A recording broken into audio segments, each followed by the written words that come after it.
Yeah, today we will do 6.4. It's on central limit theorem.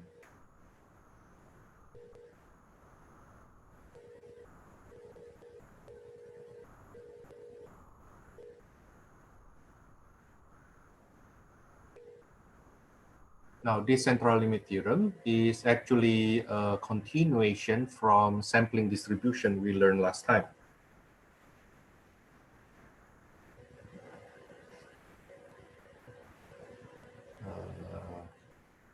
Last time, we have sampling distribution.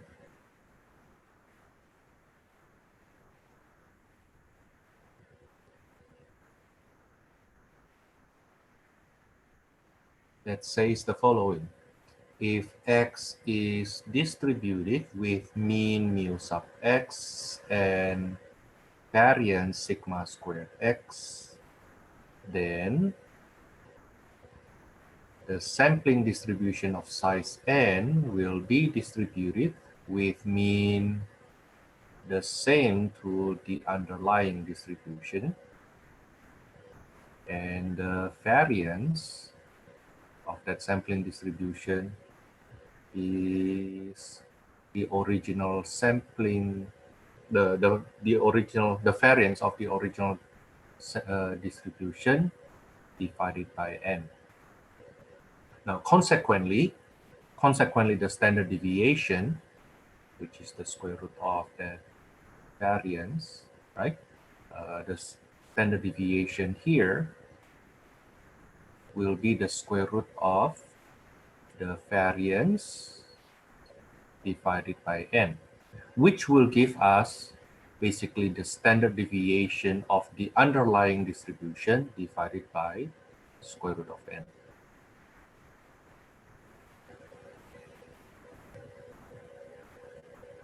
Okay, now those are the notation though. Let's put some story into that. Suppose, for example, so we still review from last time.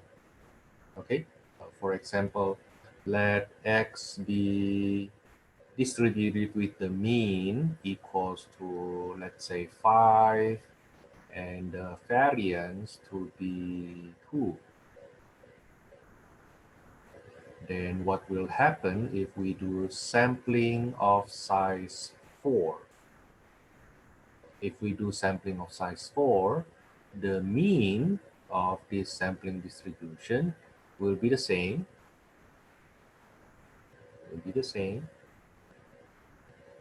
Okay. The variance, however, the variance of this sampling distribution is the original variance divided by the sampling size.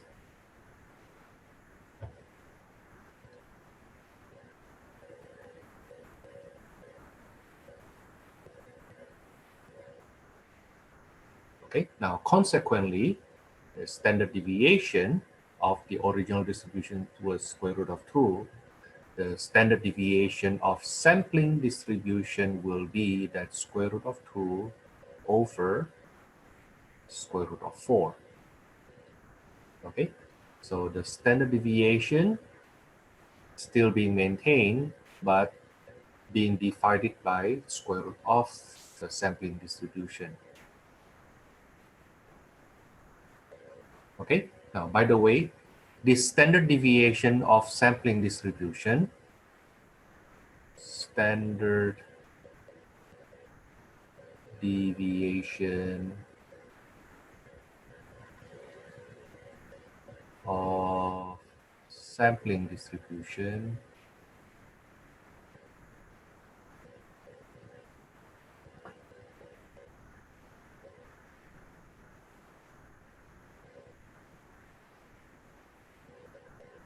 is also known as standard error.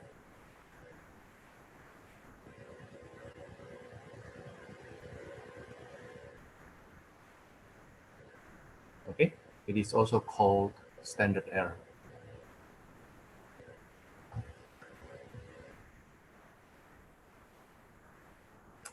Let's do more. I hope you start seeing some pattern though. Okay, we did it last week. And then we do it again this time. Example 2, suppose x is distributed in a way that the mean is, let's say, 20, and the variance also equals to 20. I just make up numbers. Then sampling distribution of size 10, for example, will have the mean the same to the original mean, the same mean with the original, the underlying distribution. The variance is the variance of the underlying distribution divided by the sample size 10.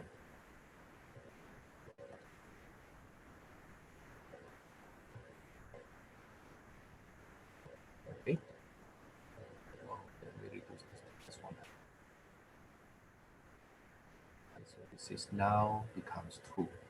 Now the standard error, therefore, is square root of 2.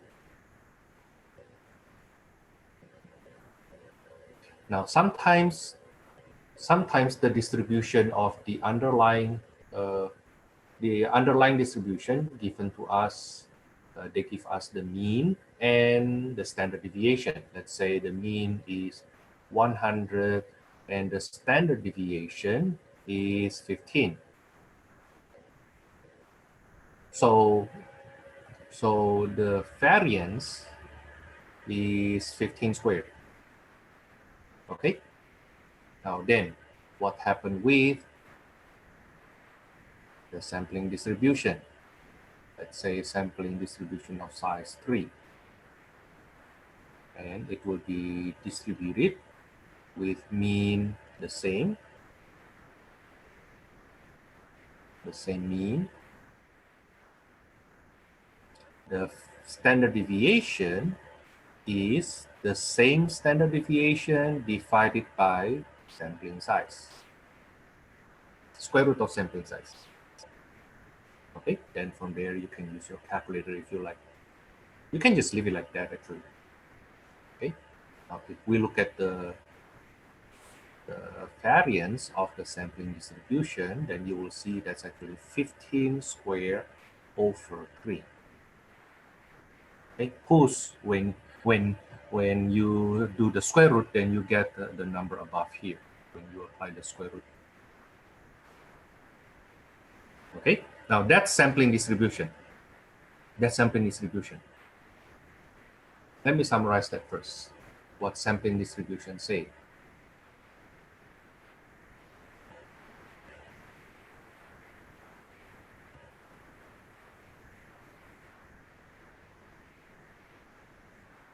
If x is distributed with mean mu sub x and variance sigma squared x, then the sampling distribution of size n will be distributed in a way that the mean is the same to the original mean, and the variance of that sampling distribution is the variance of the underlying distribution over n. Now, new stuff. Central limit theorem.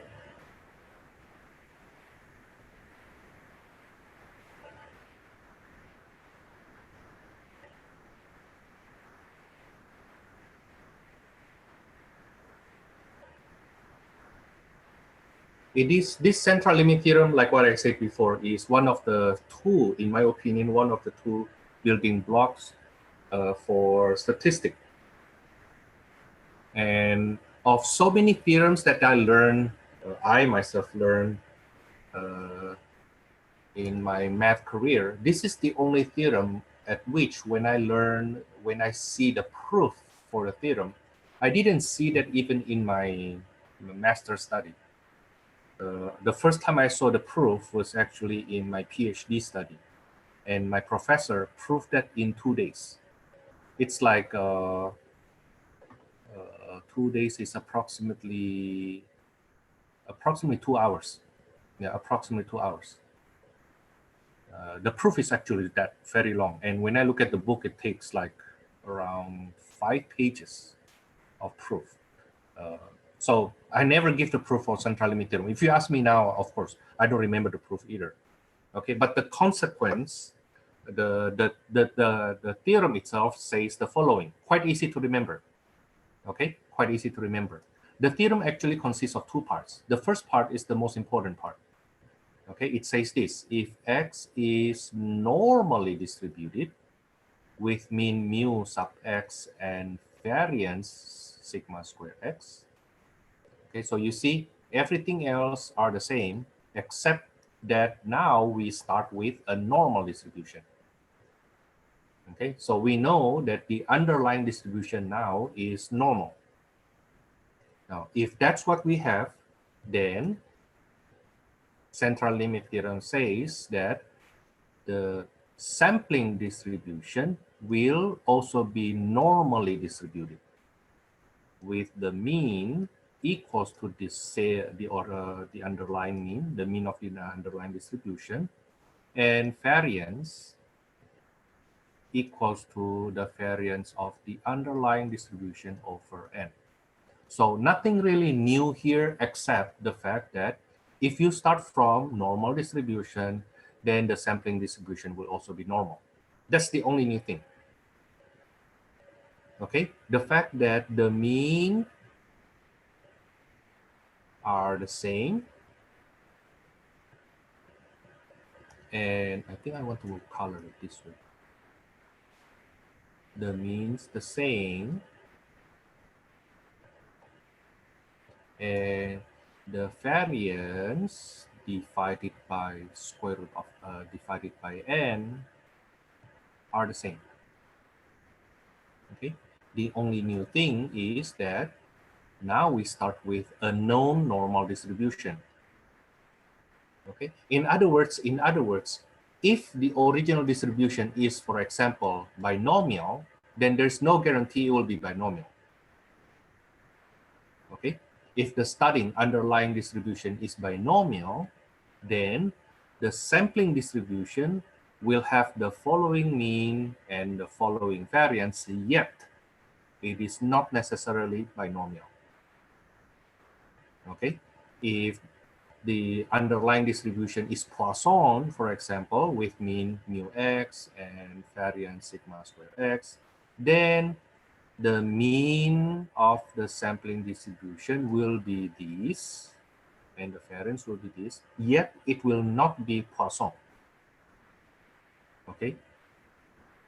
The sampling distribution does not follow the distribution of the underlying random variable, okay, except when you start with normal. What central limit theorem doing is that big thing, that if you start with normal, then you will carry that through. Okay, if it is not normal, let's say it's binomial, then it doesn't mean it is binomial here. No, it's not. Okay, in fact, it only carries through if it is normal. It only carries through if it is normal. Now that's the first part. That's the first part. The second part is this. If the underlying distribution have mean mu sub x and variance sigma square x, so you see that the starting point is exactly the same. They are exactly the same. Either it is not normal, or we don't know if it is normal or not. Okay, that's the starting point. Now then, the consequent, the consequent is that the sampling distribution will still be normally distributed with mean the same to the original mean, and with variance of the sampling distribution is the sampling distribution of the original underlying distribution divided by sampling size. as long as the sample size is at least 30. As long as the sample size is at least 30. Okay, so if the underlying distribution already normal, then the sampling distribution will be normal for whatever the sample size. If you have sample size 2, sample size 3, sample size 10, whatever sample size, the larger the better, of course. Okay, but what happens if the starting random variable, the starting distribution is not normal? Then what you need to make it normal is have a sample size of at least 30.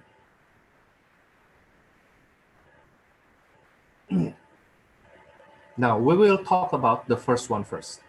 Okay, we'll talk about the first one first. Let's start with this. For example,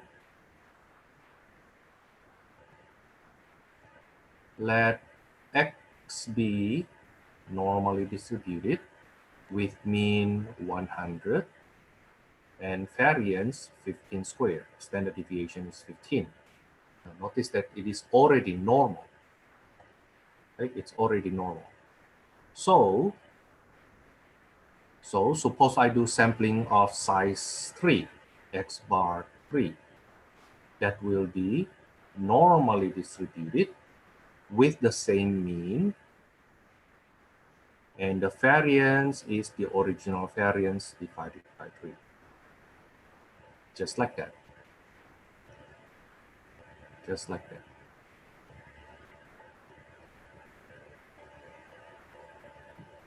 Okay, now what is the consequence if we say so? Once we know that it is normally distributed, then we can answer the following question. For example, part A, find the probability that X is less than 120. Then we use our calculator, right? I hope you still remember the calculator notation. That is normal CDF, negative E99, 120. The mean is 100. The standard deviation is 15.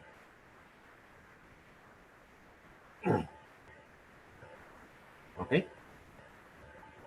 This interval gives us this. The mean 100 gives us this. And then the standard deviation 15 is here.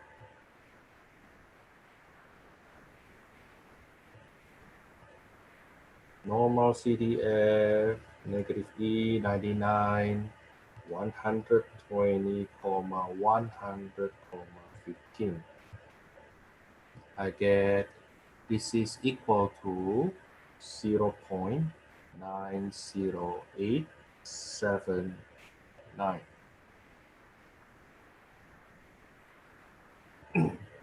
Now, you recognize this distribution was used in IQ score. So let X be the random variable representing IQ score of an adult.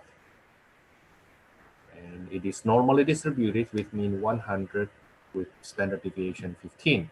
Now, part A is the probability of the IQ score of randomly selected adult to be less than 120. If you pick only one person. Now, then part B, suppose I say find the probability of X bar 3. Now, this X bar 3 is the mean of 3 randomly selected adults to be less than 120. The mean of 3, the mean IQ of 3 randomly selected adults. That will be normal CDF, negative E99, 120, 100, and here we have 15 over square root of 3. The standard error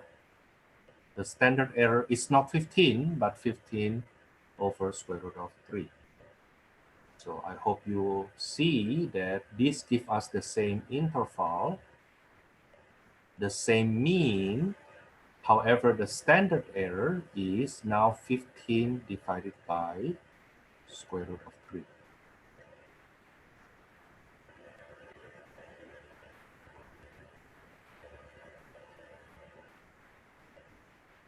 Okay, now once we know how it is distributed, then we can compute the probability. Okay, then we can compute the probability.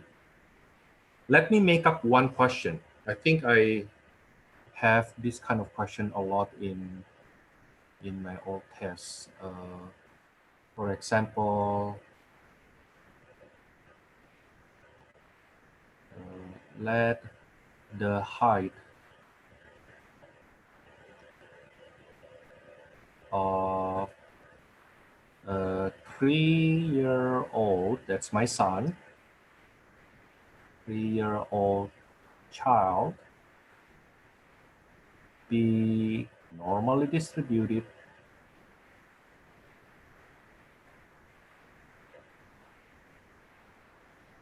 with mean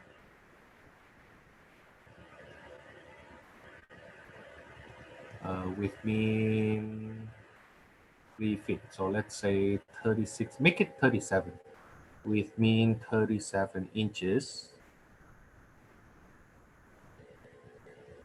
And standard deviation, I make up numbers, okay? Standard deviation,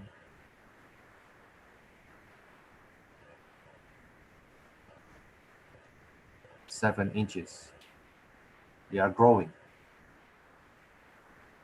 You know, some of them growing faster, some of them grow slower at the beginning. Okay. Oh, by the way, just let you know, for Asians, I am considered tall, but when I was in 5th grade, I was the shortest in my class.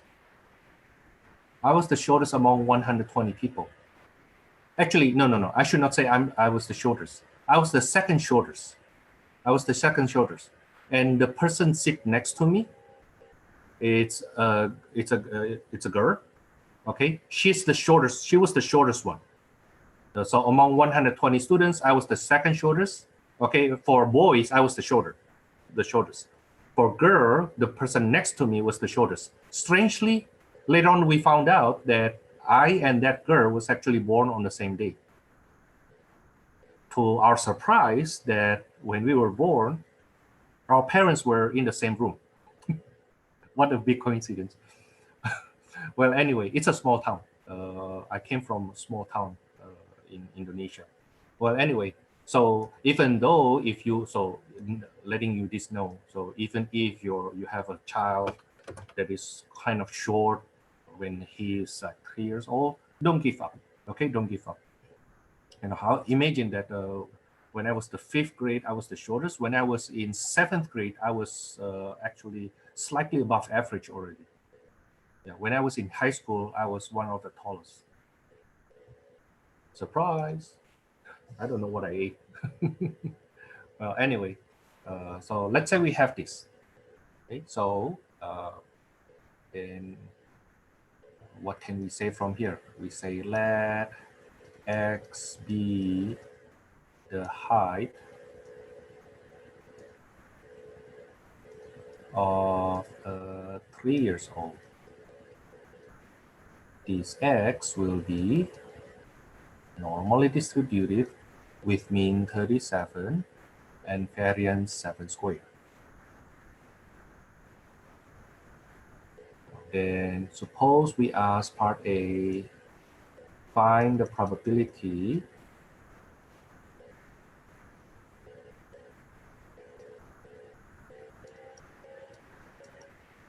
that a randomly selected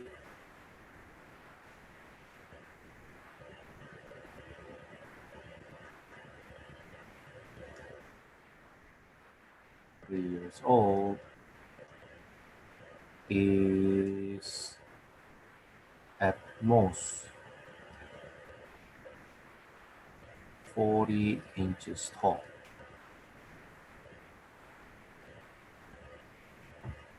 A randomly selected 3 years old. Only one child. Only one child. Then the solution, probability that one child, the height of one child is less than 40. Less than 40, that will be probability. I'm sorry. I do calculator notation now. Normal CDF negative E99 40. The mean is 37. The standard deviation is 7. Then you use your calculator.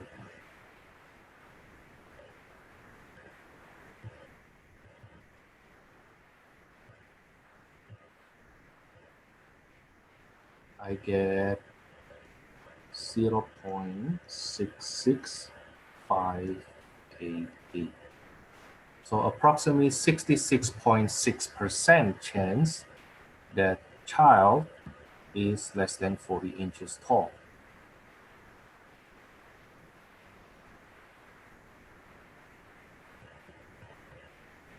Now, let's see part B, and I hope you can find the difference between part A and part B. Find the probability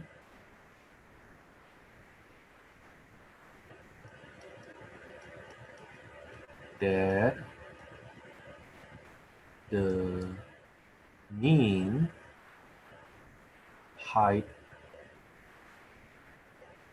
of, let's say, 3 randomly selected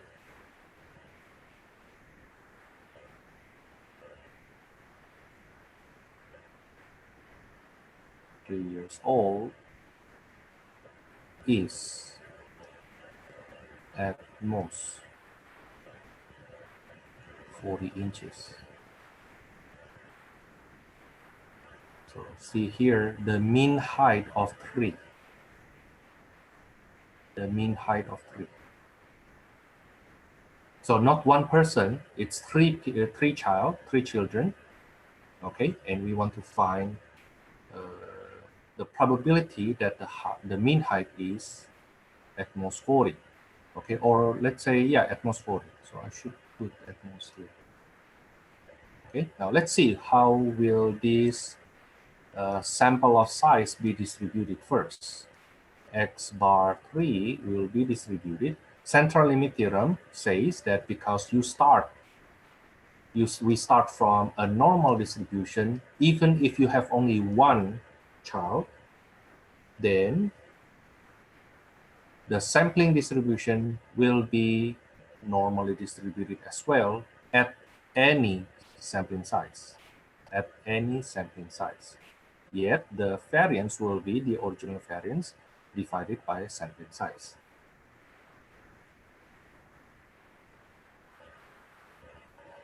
Now then, the probability that the average height of these 3 children to be at most 40 is normal peer CDF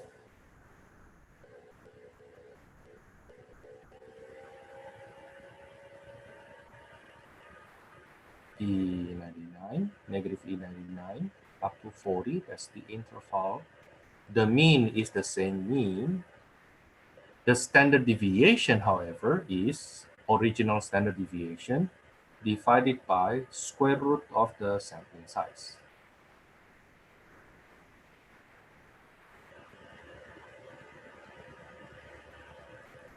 Okay, and you can just punch it as is on your calculator. You can punch it as SH on your calculator.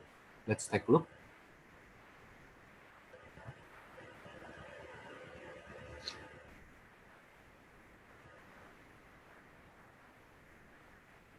So, So I will do normal. I'm sorry. Second distribution, normal CDF.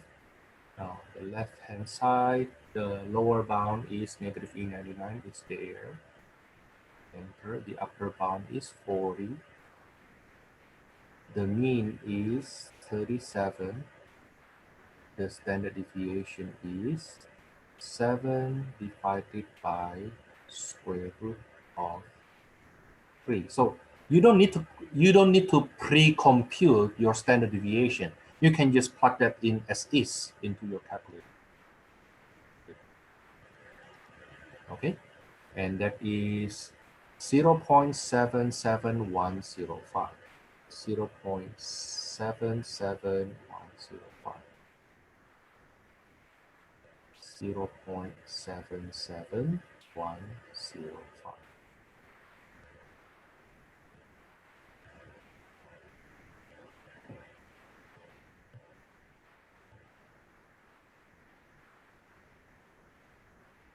Okay.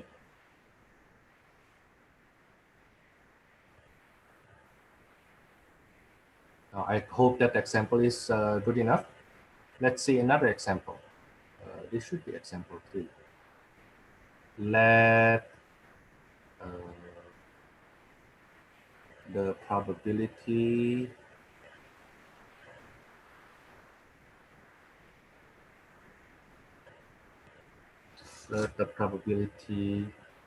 of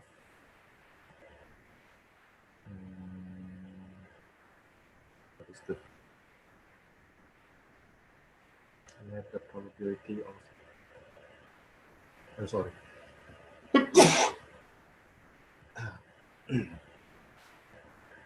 Let the probability of getting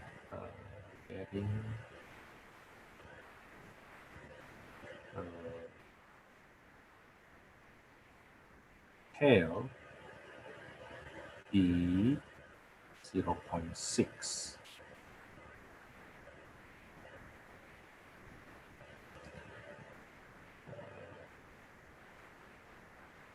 We will toss the coin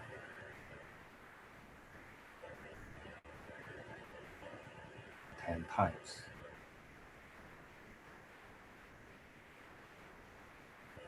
Let x be the number of tails occur.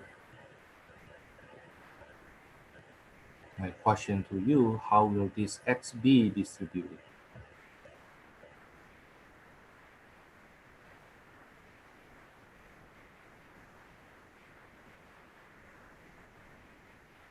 So you toss a coin, it has only 2 possible outcomes, right? The possible outcomes are tail and head, right?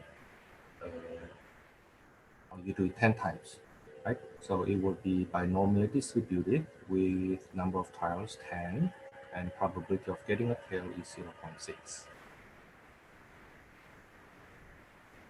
Okay. Now then, what we learned from before is that the mean of this random variable is n times p, which is 10 times 0.6, that's 6. And actually, you know what? Let me make it 100. You toss it 100 times.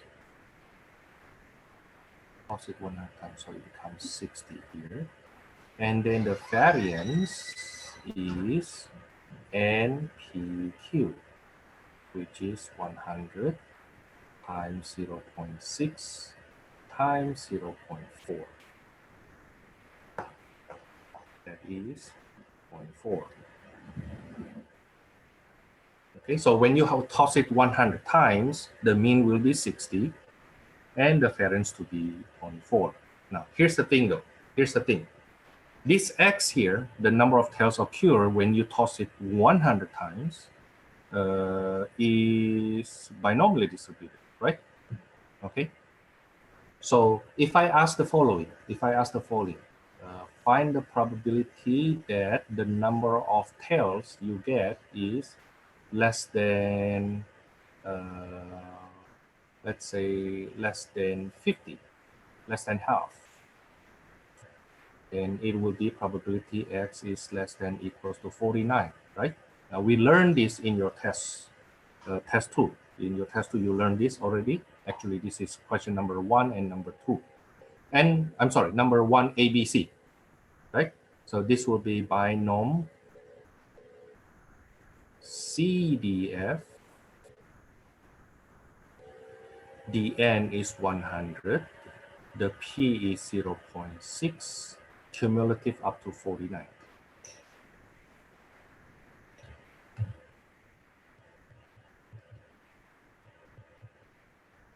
Use my calculator now.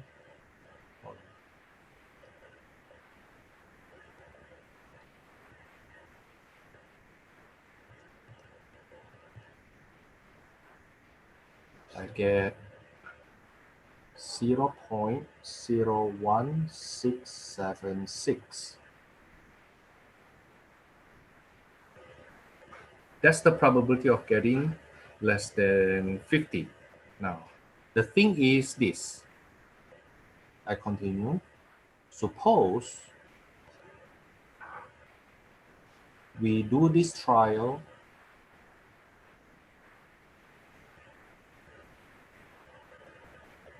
this experiment.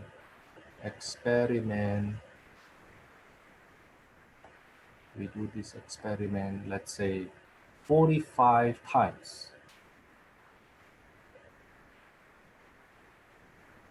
We do this experiment 45 times. So experiment of what? Experiment of tossing. Experiment of tossing the coin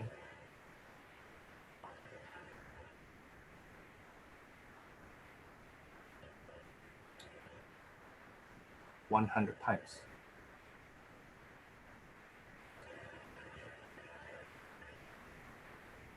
Okay, now we do this experiment 45 times. Now we do this experiment 45 times. Okay, and we would like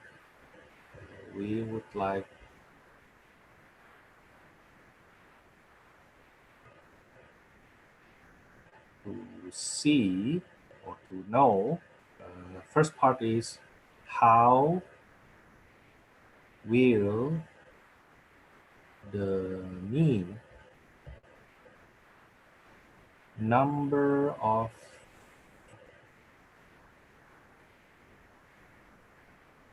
tails be distributed.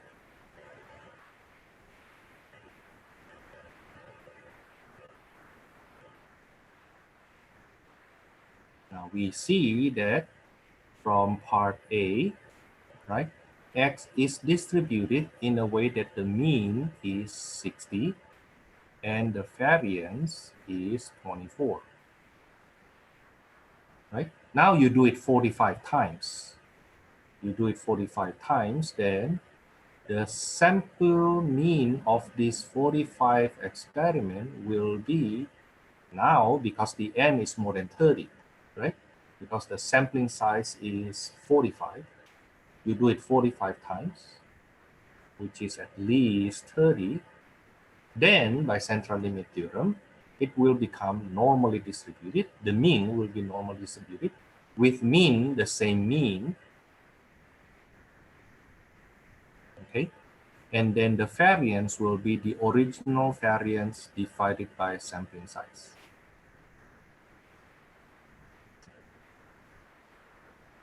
Okay, now then, part 2. Find the probability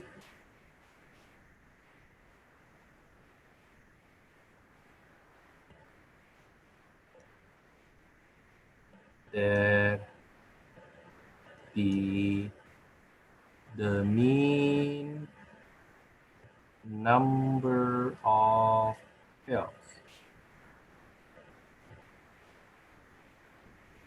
per experiment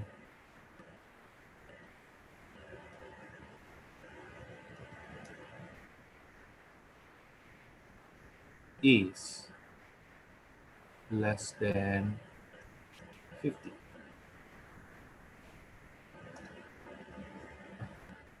That is, find the probability that x bar 45 is less than 50. One of the main reasons I need you to be strong with your notation is with the notation, you know what you're talking about. Okay? If you never really train how to write your notation properly, then very likely you don't even know what we were talking about. Okay, I can just go ahead to the calculator notation and you don't know why. Okay? Writing the notation slows you down, at least to formulate first what we are talking about, what we want to achieve. Now, then this will be equal to normal CDF negative E99 50. The mean is 60. The standard deviation is square root of 24 over square root of sample size 45.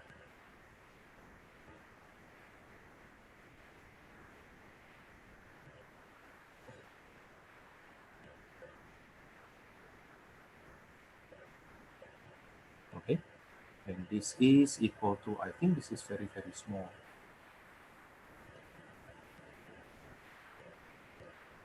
I think this will be very, very small. Let's see here. This is normal CDF negative E99. The upper is 50. The mu is 60. Standard deviation is square root of, in parentheses already, 24 over 45. In parentheses. Oh, 0. We get 0.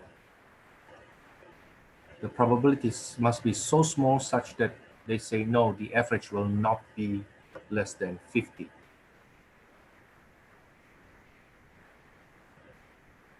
Okay. Now, by the way, this problem not problem 2 here, this problem can be done, this problem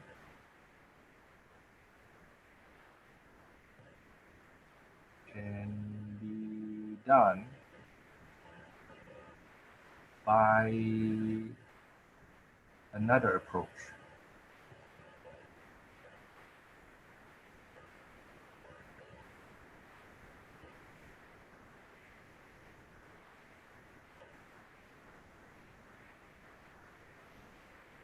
By thinking the following.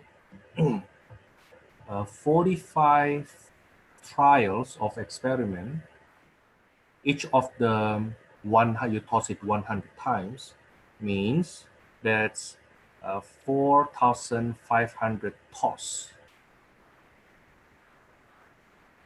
for 45 experiment, I should say. Experiment means you toss it 4,500 times, right? Now, when we say average of 50,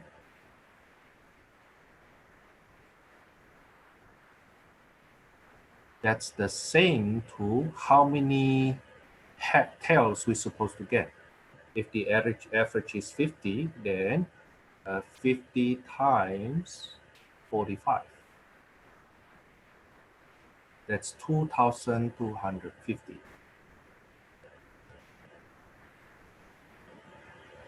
2,250. So the distribution basically as the following. The number of let y be number of tails. Now, this y will be binomially distributed with 4,500 trials.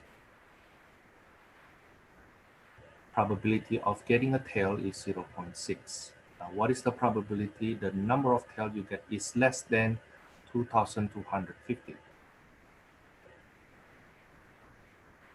which means probability of y to be less than equals to 2,249. Use my calculator. Here. Binom CDF, number of trials 4,500. Probability of getting a tail is 0.6. And we want to get up to 2,249.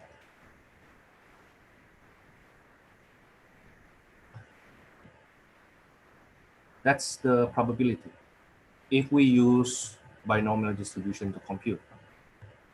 That's 3 something 10 to the negative 42. You know what I mean? That's 3 point something something something times 10 to the negative 42. Okay, so you need to line up 41 zeros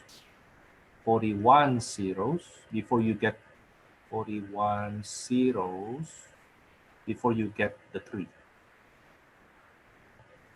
Okay, that's basically 0, right? Okay, the probability of this to happen is actually less than the probability of you hitting a jackpot today. In fact, it's even less than the probability of you hitting a jackpot back to back twice. That's how small it is. Maybe 3 times. Okay, so basically the number we get is the same to 0.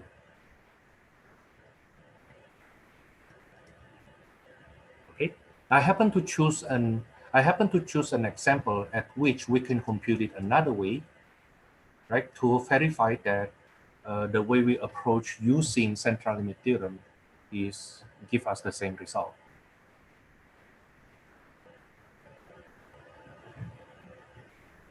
Okay, now let's do some problem from our textbook. Let's do problem from our textbook. Let's see. From here we can do problems already. Give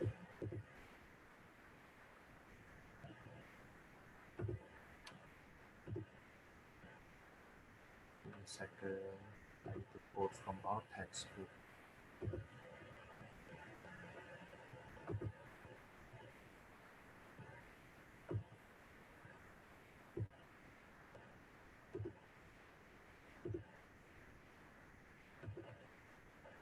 So this is the given condition. Okay, and we will do number 6 from our textbook.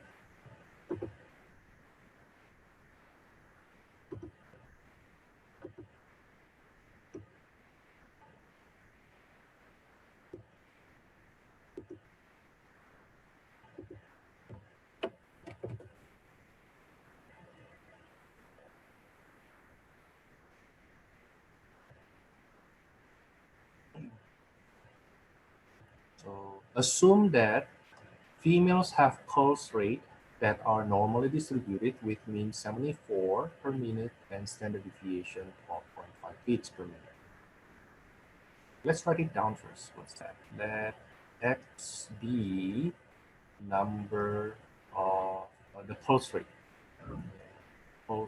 of a female. Female pulse rate. This X, according to the passage, is normally distributed with mean 74.0 and standard deviation 12.5. I put a square here because this is the place for variance. Part A. if one adult female is randomly selected, so only one person, find the probability that her pulse rate is greater than 70 beats per minute.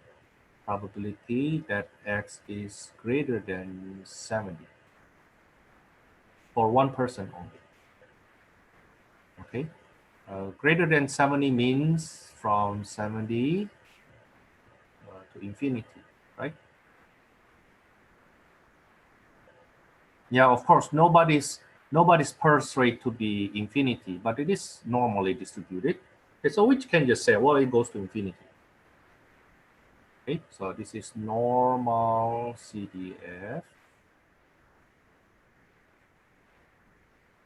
70. Oh, I need some space. Let me erase that.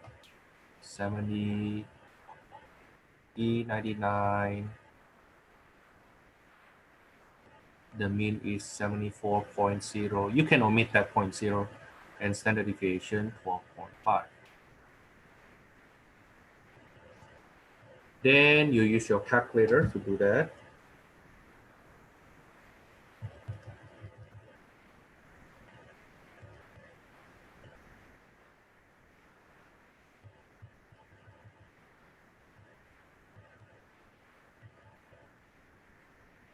I get 0.6255157. Let me make it 2. So the probability that one female's pulse rate to be more than 70 is 0.62552. Now, part B. If 25 adult females are randomly selected, find the probability they have pulse rate with a mean. Pulse rate with a mean greater than 70. Okay, so let's see how this 25 female, the pulse rate of these 25 females should be distributed. That should be normally distributed with the same mean. Okay, and the variance is the same divided by sample size. Okay, but Thomas, the sample size here is only 25, it's not 30. Can we apply central limit theorem? The answer is yes, because we start with a distribution, underlying distribution already normal. Okay? If the underlying distribution already normal, then the sample size, sample mean of any size will also be normal. Okay, of any size.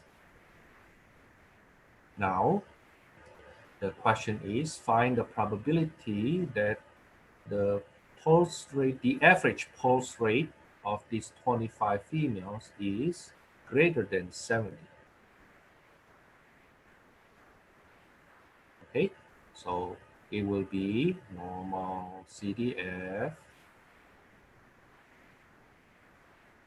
70 E99 74.0 to be the mean, and the standard error is 12.5, the original standard deviation, divided by square root of the sample size 25. Okay, you use your calculator, compute together with me. Compute together with me. I get 0.94520 in 5 decimal places.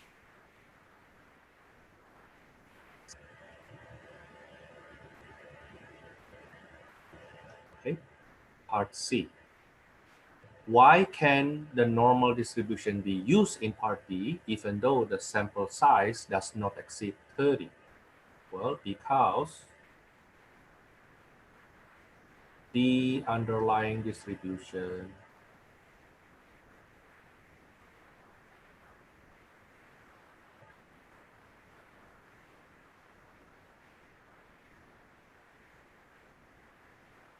X is already normal.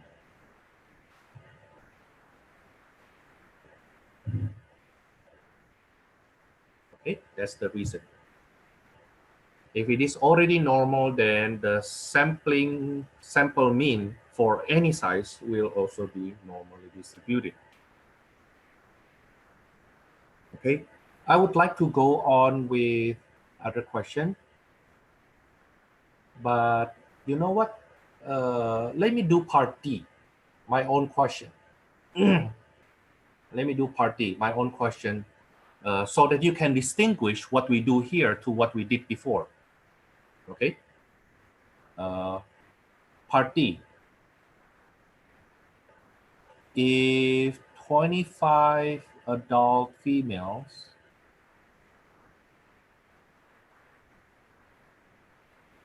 are randomly selected,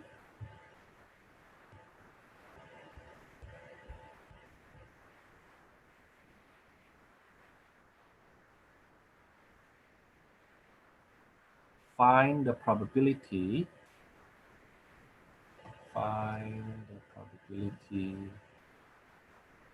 This can be confusing. But this really asks you the core question. Do you know the difference between what we do now and what we did before? Find the probability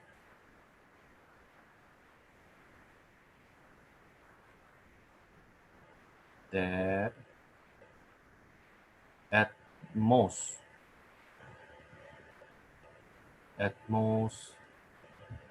15 of them, 15 of these 25 have pulse rate greater than 70.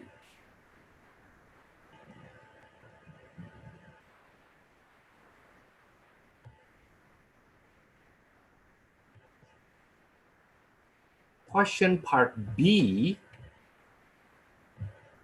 question part B, beta, asking for the probability of the mean pulse rate. So these 25 adult females, you take the pulse, okay, and you look at the average, okay, the average of that 25. That's for part beta. Part D, daddy, okay, is not asking for the mean, it's asking for the number of females with such pulse rate. Okay, so let's define, let Y be, let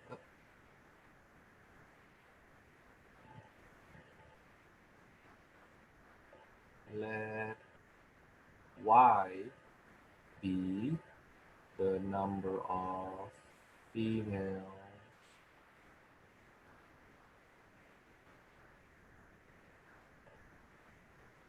with pulse rate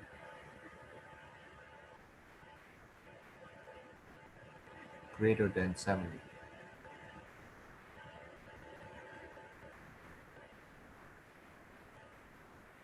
X bar 25 is the mean of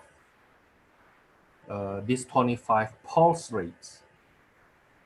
Okay, that's for X bar 25. Now this Y is not the mean of the pulse rate, is the number of people, the number of females with such pulse rate. Okay, so this Y here will be binomially distributed. The number of incidents, right? Okay, how many trials? There are 25 females, right? The probability that each one of them, the probability that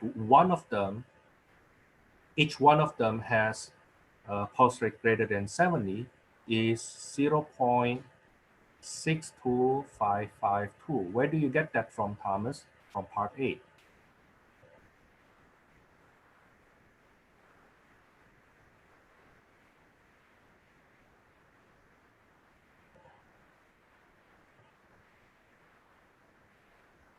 The probability for one female to have pulse rate greater than 70 is that number. Okay, now then, going back to the question,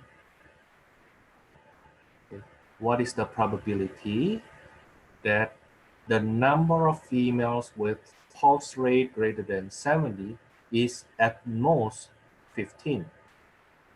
Like, of these 25 ladies, at most 15 of them has such pulse rate. And this will be binom CDF.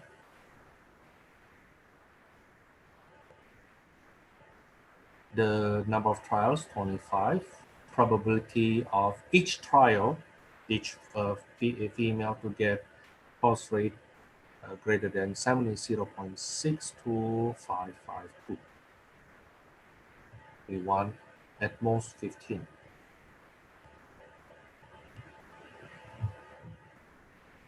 Okay.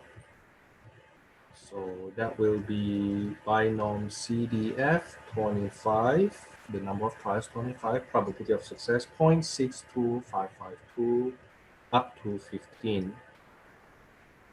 I get 0.47036.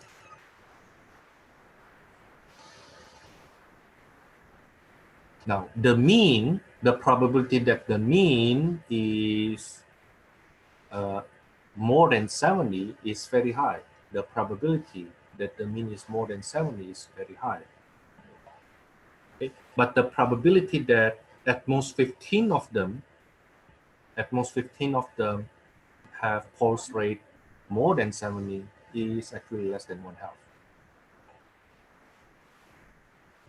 Okay.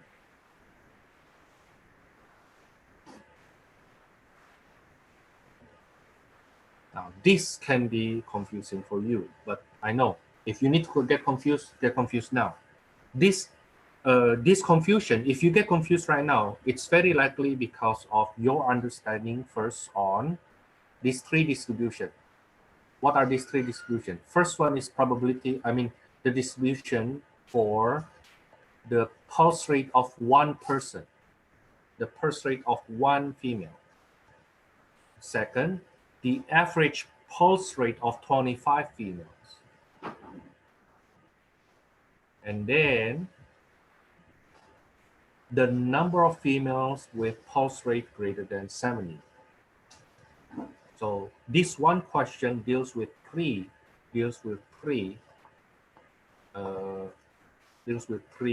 random variables, three different random variables. Okay, now let me give you a break together with a question. Let me pick a question from our book. Let's see. I wonder if I can ask you to do number 8.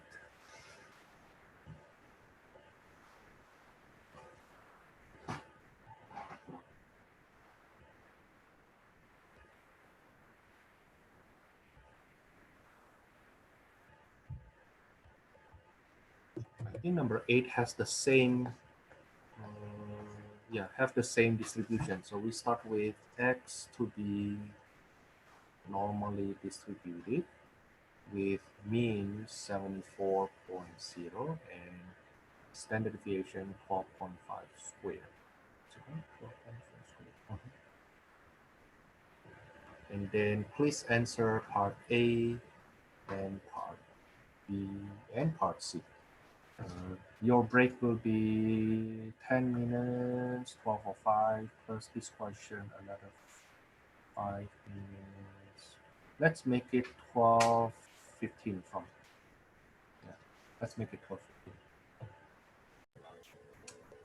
Part A. If one adult female is randomly selected, so only one person, one adult female, find the probability that her pulse rate is between 78 to 90. 78 to 90.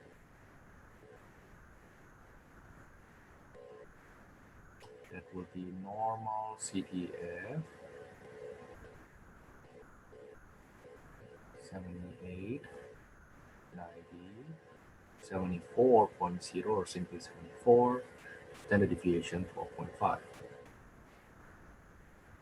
Then use our calculator.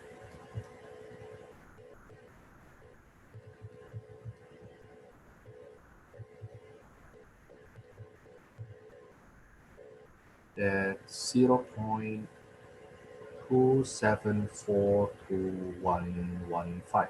Make it 2.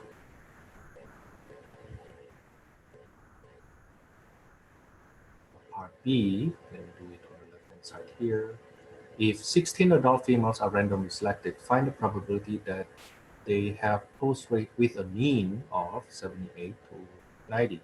But now we have 16 adult females, so the mean pulse rate for 16 adult females will be normally distributed with mean the same mean 74.0 and variance 12.5 squared over 16.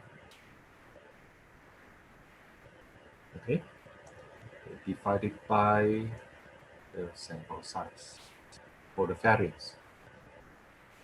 Then what is the probability that the average pulse rate for the 16 randomly selected adult female to be between 78 to 90.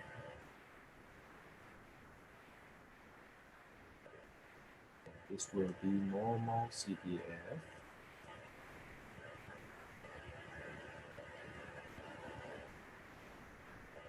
(78, 90, 74.0, 12.5 over square root of 16. That will be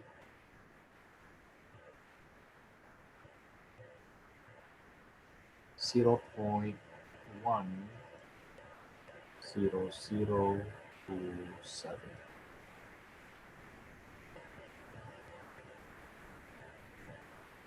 Part C, what enable us to use central limit theorem even when the sample size is not exceeding 30. That's because the underlying distribution is already normal.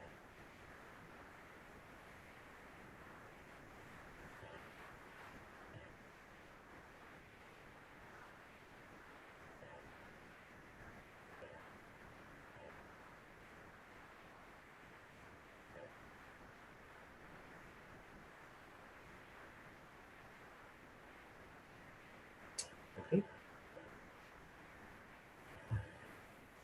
Now I need you to study this. The material for your test 3 is almost finished actually. The material for your test 3 is almost finished.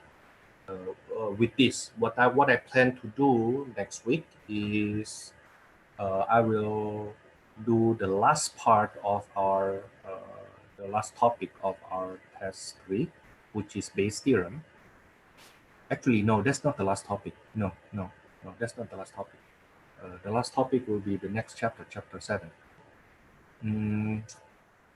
What I want to do next week is do Bayes' theorem and then chapter 7. But there are still some details that you need to know here, though. Yeah, there's some details that I need you to know here. Okay, let's say one more question.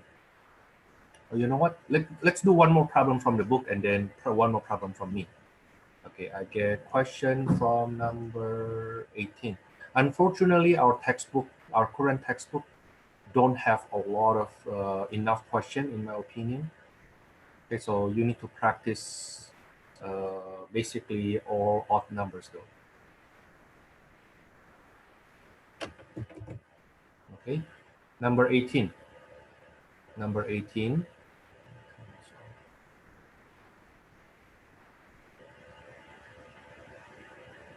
Number 18, the Ethan Allen tour boat capsized and sank into Lake George, New York. 20 of 47 passengers drowned. Based on a 1960 assumption of a mean weight of 140 pounds per passenger, the boat was rated to carry 50 passengers. After the boat sank, the New York State change the assumed mean weight from 140 pounds to 174. That big change of mean weight actually costs the life of these 20 people. Now, part A, given that the boat was rated for 50 passengers with assumed mean of 140 pounds, the boat has a passenger load limit of 700 pounds. Now, assume the weight 7,000 pounds. Okay, assume that the boat is loaded with 50 male passengers and assume that the weight of men is normally distributed with mean 189, standard deviation 39. Ooh, okay, let's see. Let x be, let x be the weight of a male. X is normally distributed with mean 189 and standard deviation 39.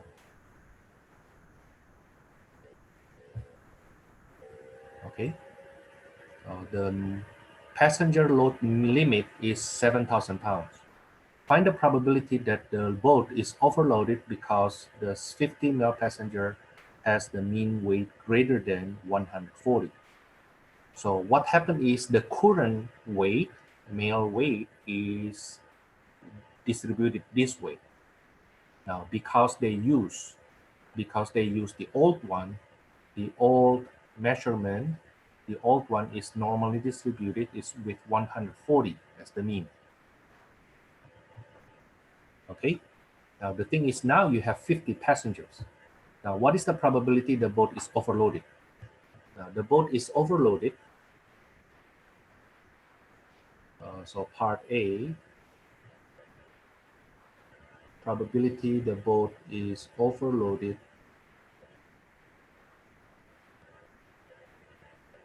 is equal to the probability that the total weight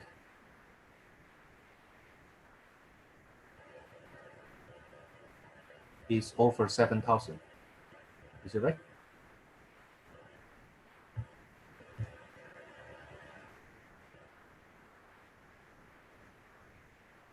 But if the total weight is over 7,000, it means the mean weight x bar 50 is greater than 7,000 over 50, which is 140. So even though we know the total weight should not be more than 7,000, what it has to do with the mean weight? Then the mean weight cannot be more than 140. Okay, now the thing is, it's the current distribution. It's the current distribution, right? Okay, the mean is no longer 140, it's 189. Okay, now then what happened with x bar 50 then? That will be normally distributed with mean 189 with standard deviation 39 over, so the variance will be 39 over 50.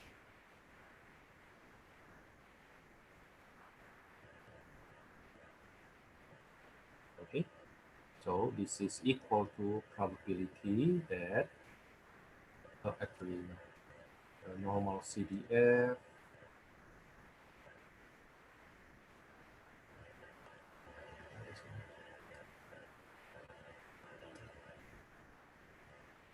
normal CDF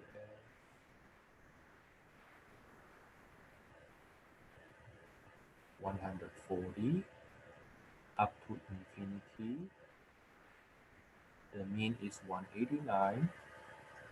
Standard error 39 over square root of 50.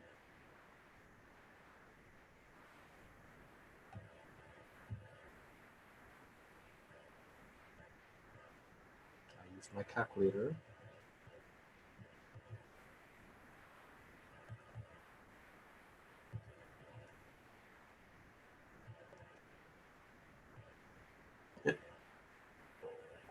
get 1.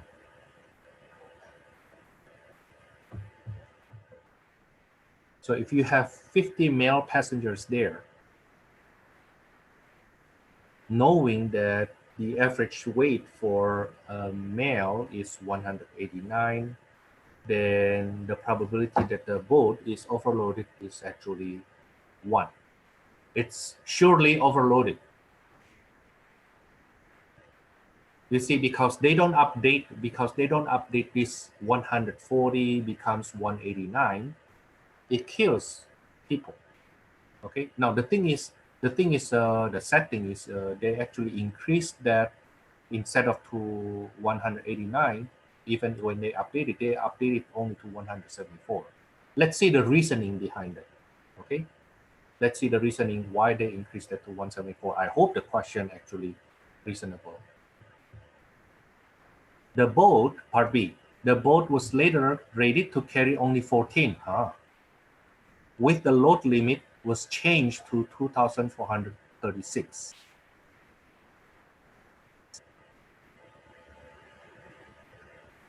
If 14 passengers are all males, find the probability that boat is overloaded because the mean weight is greater than 174.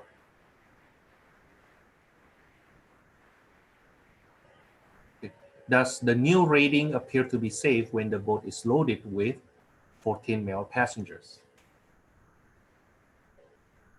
Okay, so now the probability of overloaded, oops.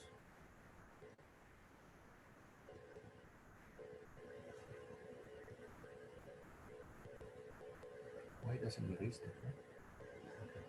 So part B, probability that it's overloaded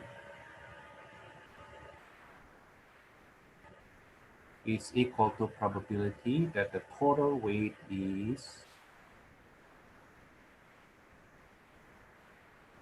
more than 2,436.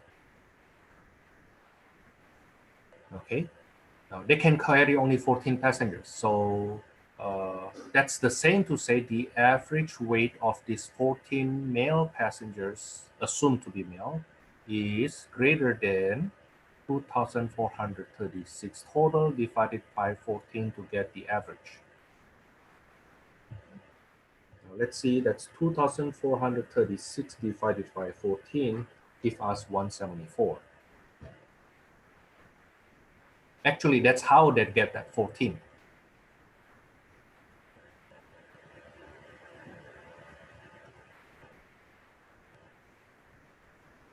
Okay, now this X bar 14 is normally distributed with mean 189 with variance 39 squared over 14. This will be normal CDF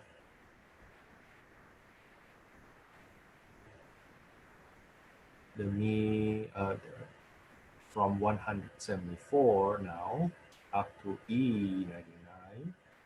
The mean is 189, and then the standard error is 39 over square root of 14. So what is the probability that it is overloaded?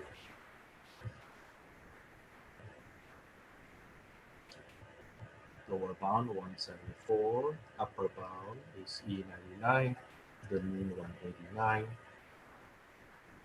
Standard error is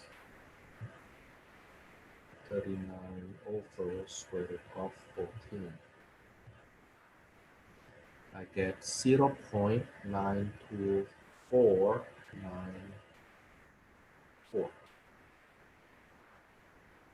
They have a question about does the new rating appear to be safe? I don't think so. I don't think so. I don't think so. But Thomas, this is when we assume all of them male though. Okay, but what if some of them females? Then the average will not be that high anymore. It will be less. That's true. That's true. But of course, when you put a rating, right? When you say 14 passengers, you cannot say at most 14 passengers. Now you cannot you cannot say at most 14 male passengers. That sounds really discriminating, right? So it won't be. They will not word it that way. Okay, they will just say 14. Okay, but if that 14 happens to be all males, then the risk is actually quite high to be overloaded. It's actually around 92.5%. Only 7.5% chance that boat will survive. And I don't think you want to do that. I don't think you want to be part of those 14 passengers. Okay. Yeah, if they change the rate. Now, from here, you see the danger of not updating our informations and therefore not updating the uh, the rating of that tour boat. Okay, this is a live question. That's actually a very good one, right? I have more. This time it's from me myself. Oh, by the way, notice that they did say here that the weight is originally normally distributed. Okay, here, normally distributed. Okay, but if there's a chance that it is not normally distributed. Now, if they don't mention that it is normally distributed, then you can only apply this to part A because the sample size is already more than 30. You will not be able to apply this to part B. If they didn't say that the average weight, the weight of a male passenger is normally distributed. Okay. Now, last example. In fact, I like this example one. I like this example one. And I see this a lot too. That's why it becomes my example. Here's the thing. If you live in Monterey Park or Alhambra, then you see this case once in a while. You will bump into this. Okay. For example, example 4 or 5. I don't remember anymore. The average loss of a player going to casino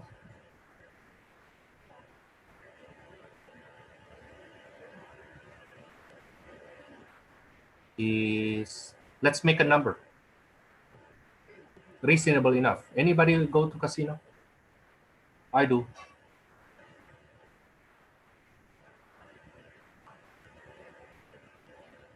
Most of the time I lose.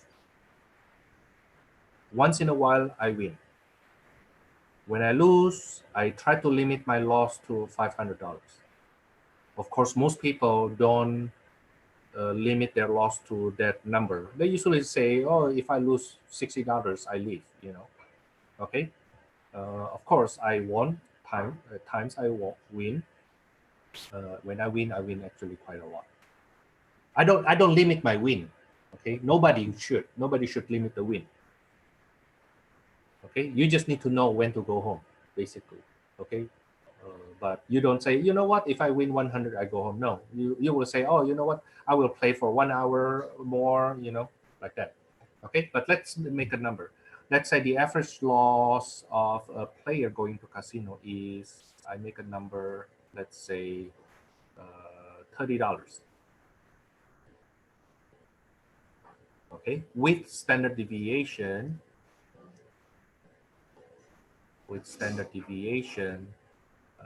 you know what? $30 is too small.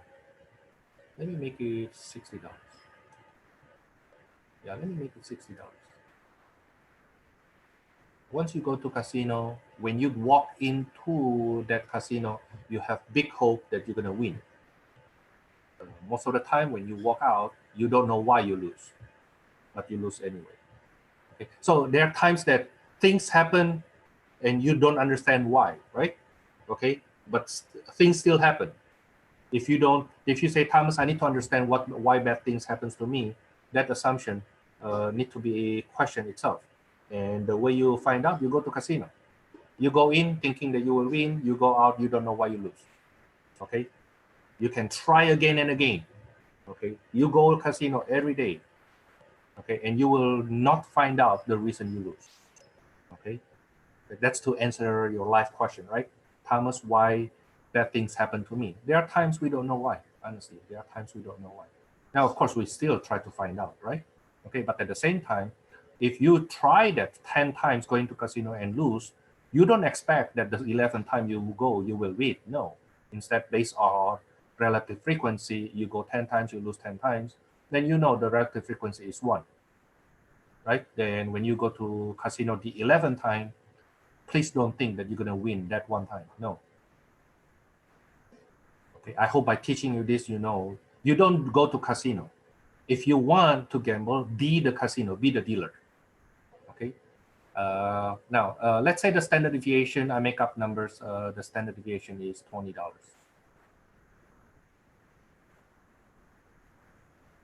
Okay. So basically, I'm saying X is now, let X be the loss for a player.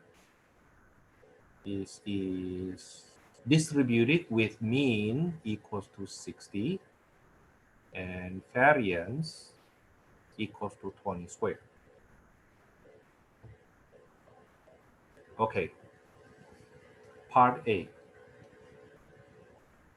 Some casinos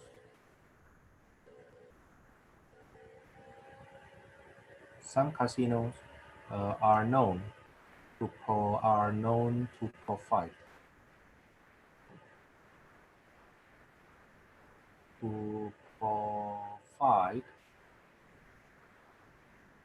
free transportation free transportation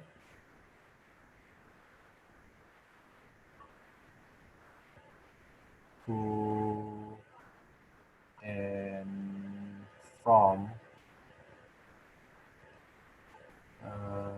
the casino.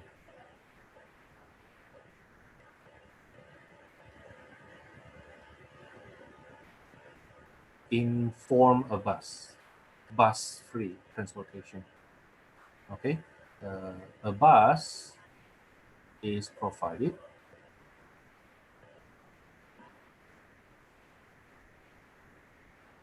and it costs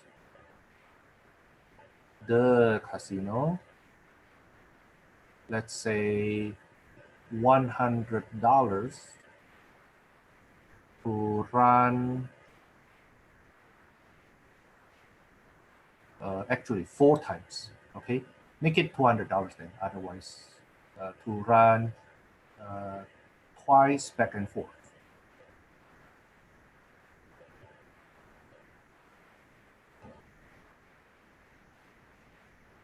Okay, so basically here's the idea. Let's say this is casino. And on some days, let's say Friday, Saturday, Sunday, and Wednesday, for example, they pick up some passengers, some players at some public place, let's say Atlantic Square.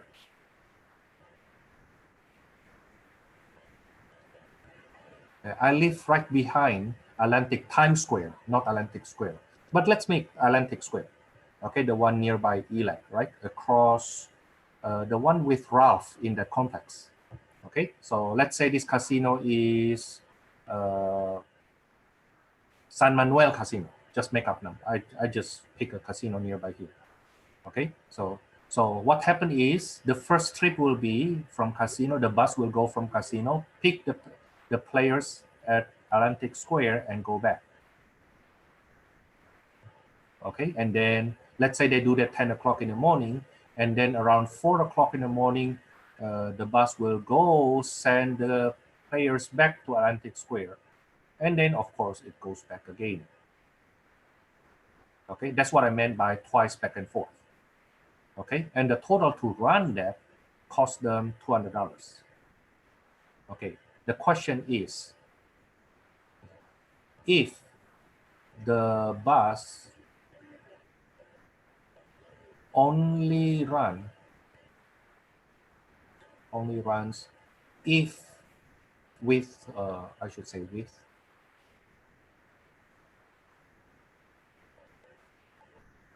with six passengers. Six passengers in this case will be players.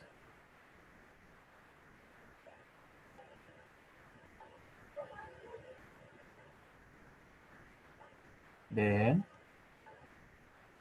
what is the probability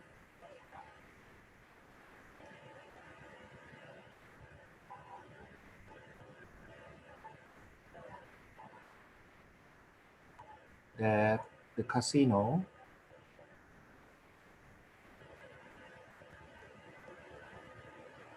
still make money?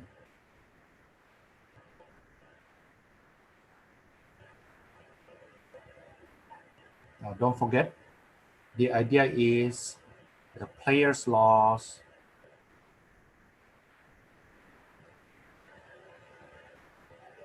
is equal to casino's profit.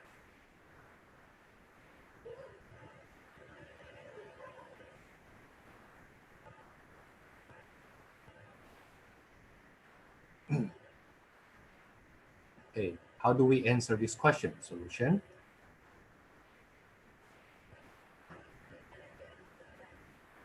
I think I want to say that the loss is normally distributed.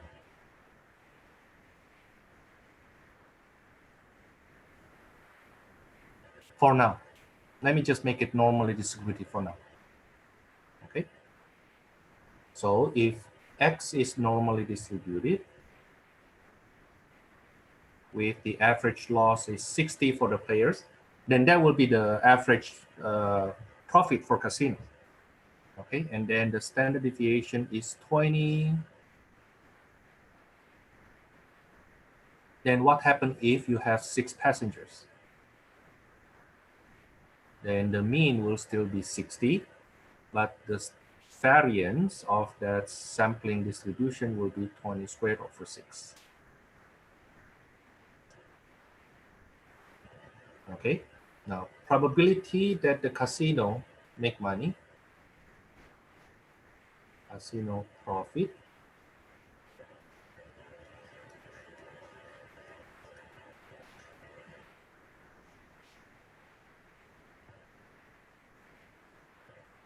that's equal to the players losing.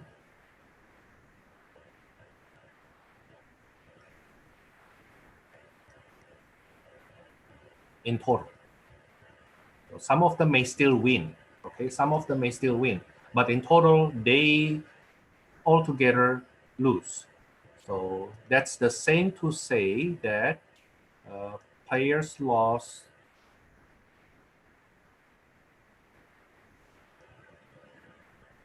is greater than 0. Is it right? Players' loss is greater than 0. Now that also means the average loss per person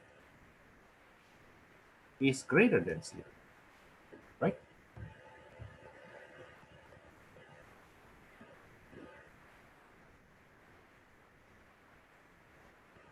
Now, then what is this equal to? This is equal to normal CDF 0 E99 60 20 over square root of 6.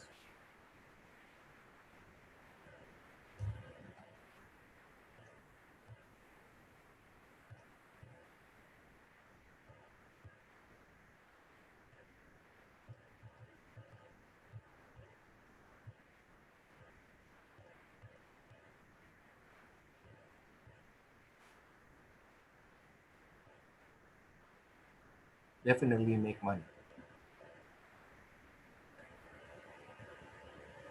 But this is the computation if we don't consider the cost for the without casino's cost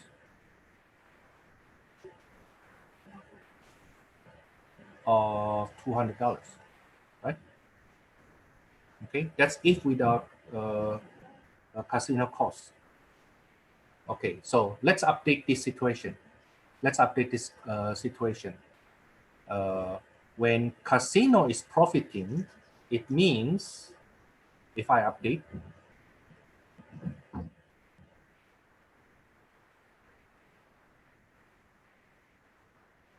to say that casino is profiting,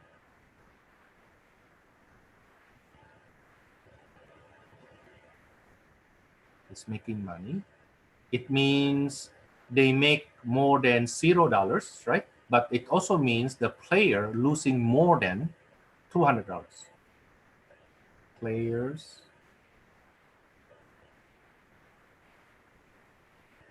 are losing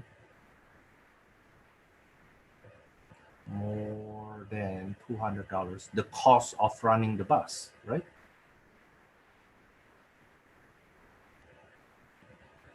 That is equals to probability. The player's loss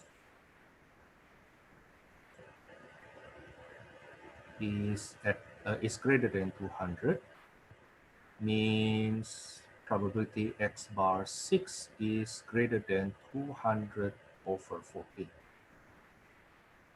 So it's no longer 0, okay? If the casino run the bus for free, like it doesn't cost the casino, then yes, the answer will be what we have on the left-hand side. Okay. Now, the thing is, no, running that bus for free for the player still costs the casino.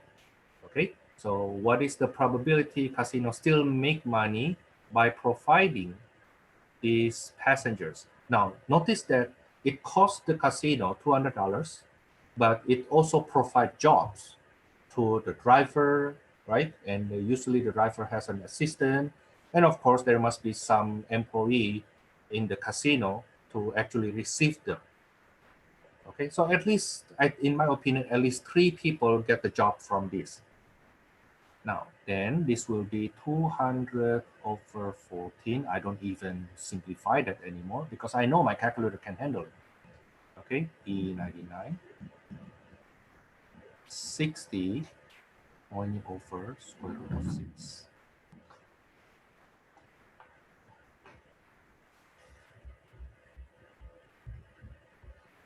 So 200 over 14 for the lower bound. The upper bound is E99. The mean is 60. The standard deviation is, the standard error is 20 over square root of 6. I found something.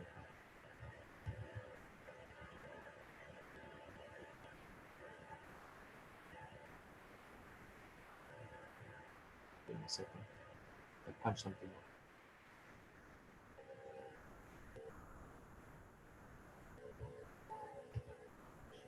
Okay, I get 0.99999. How many nines here? 8 nines and then 8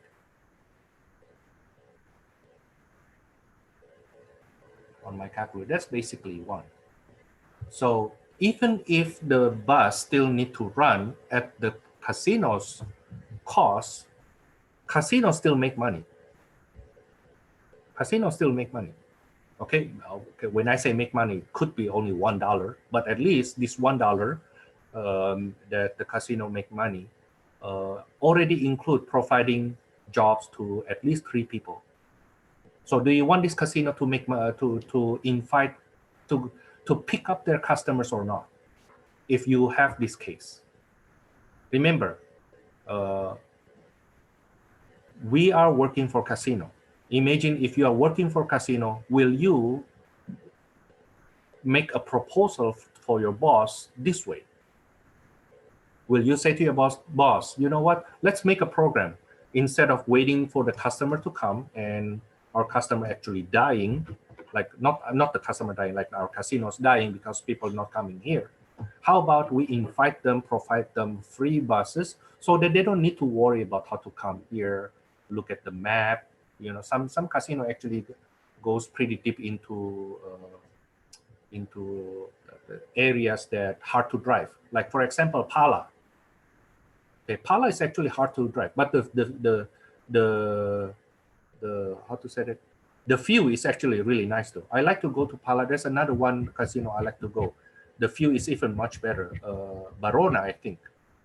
Yeah, Barona's view. When you drive to Barona, it's really, really nice. But the thing is far. You know, I need to drive for approximately 2 hours. Okay, if I need to drive, and I definitely don't want to drive alone. But if you provide me the bus, I may even ask my friend to go. And when we go there, I don't think we will go for buffet only. You know, very likely people like me, I will gamble. Okay. Now, here's the thing, though. Here's the thing. Here's the thing. With only 6 people, they make money. How about if we increase that to have a bus of 40 people? Yet it costs, let's say, $1,000. Will you do it? So let's increase the question. So I make the situation even more complicated. Free bus. The free bus usually gets,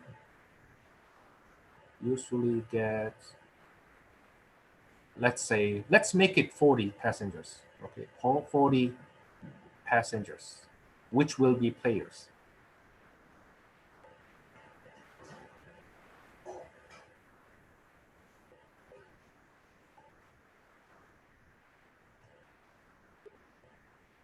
As incentive,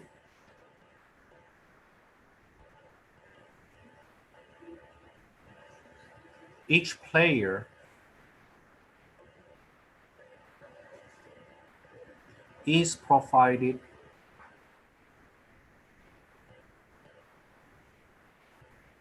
with $20 free chips. Basically free money. So you come to my bus, I bring you to casino, I give you $20. Okay, only when you play. So I don't give you $20 money, but I give you the chips. Okay, I give you the chips. Okay. It costs the bus, the casino, let's say $1,000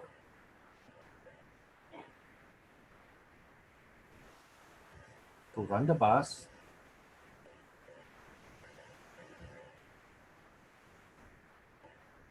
Outside of that, $20 free money.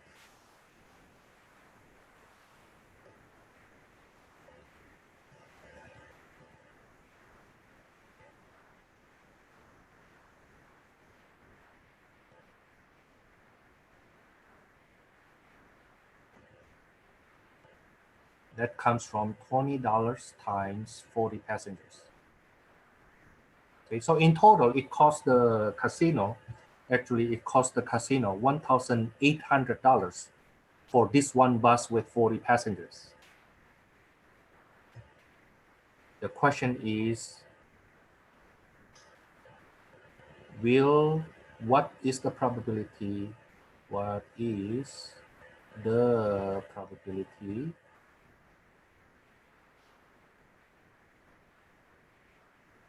that the casino still make money?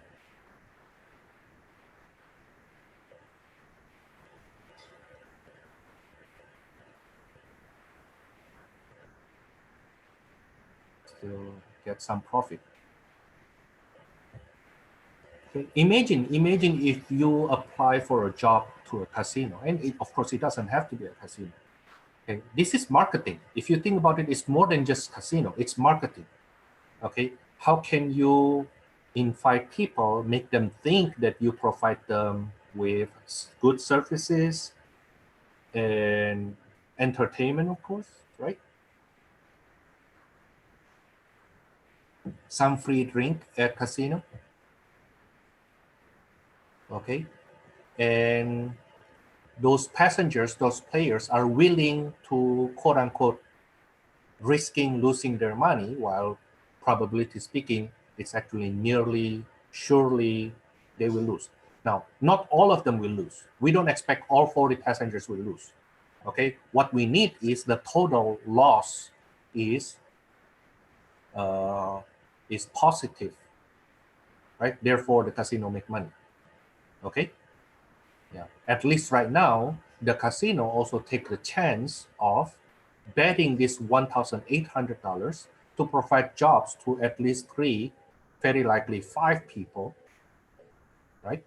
Okay, and at the same time, these 40 passengers, even though on average they lose money, but they still have the joy of going to casino, hang out together, like that. Okay, so I'm seeing this from business point of view. Okay, and how I train you using probability, your statistic, actually to provide a proposal to your employer, say that, you know what, we can try this and we have a good chance to actually make money from here. Okay, and the reason they hire you is because you provide a benefit to your employer more than what they pay you. Okay, that's what you want to be. Okay, and that's what I want my employer to be. Okay, it's like if I work in a company that I know costs them more to provide me the job, then my heart will get so anxious because I know if they have to lay off anybody, I will be in the first line. I cost them. Now, how about being an employee? If you want to be an employee, how about being an employee that make them money instead of just paying your salary? Okay, the difference between we as an employee, like me, right? I'm an employee of our district, right? Okay, regardless the district or the casino or your company making money or not, they still need to pay my salary. Okay, that's guaranteed. They have to pay me. Okay, but if I work for them and they keep on losing money, then it will be just about time they will lay me off. Okay, so how about upgrading yourself with this statistic and make them feel that you are worth to keep? Okay, so let's see, probability that casino make money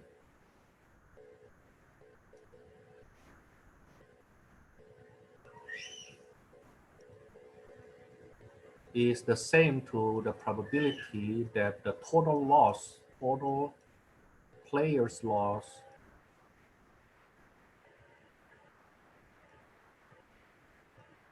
is more than 1,800.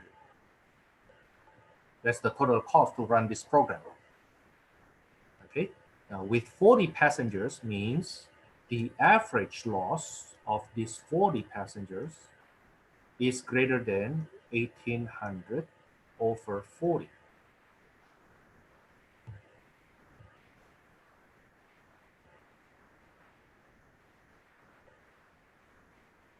Now, how will this X bar 40 now distribute it? Because the N, the sample size is more than 30 now, then the requirement that the original distribution to be normal is not needed anymore. Okay, but if it is already normal, then it's even better, right? Okay, but if it was not normal, this sampling distribution will still be normally distributed. Okay, with mean $60 and then variance 20 squared over 40.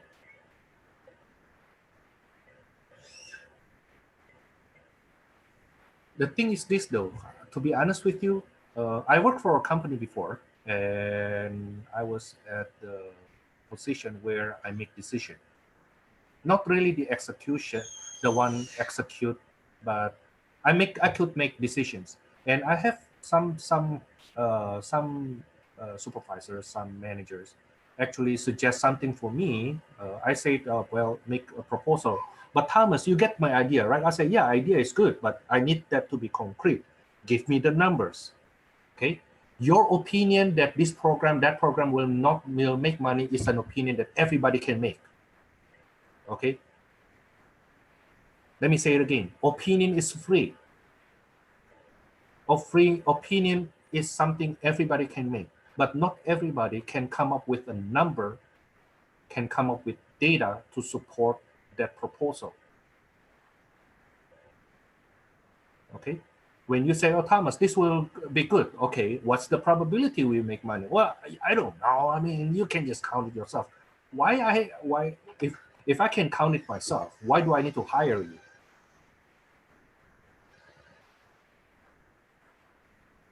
Right?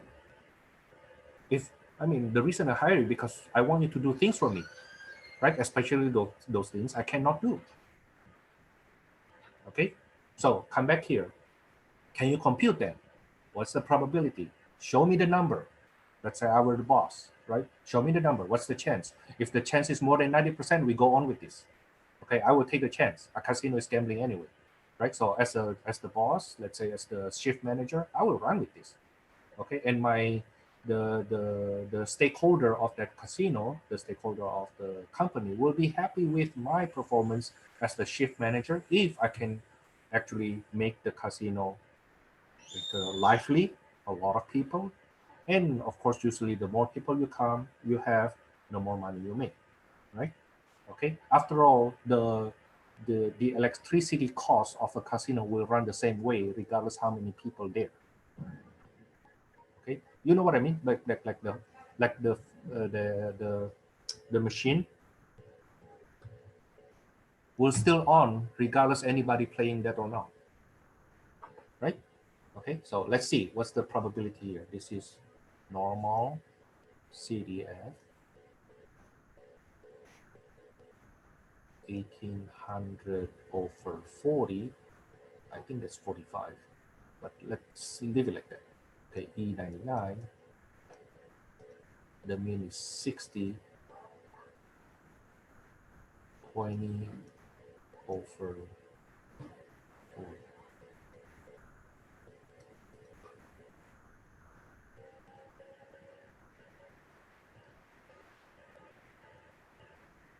If you think about it, all you need to have is on average people lose $45.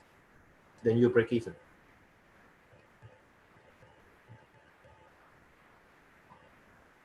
I usually say that math is not interesting until you put dollar sign in front of it. I'm sorry, I made a mistake here. It should be 20 over square root of 40. The standard error, not the variance.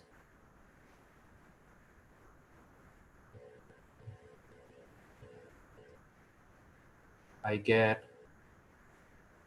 0.9999, 5 nines, and then 8948. That's basically 1, right?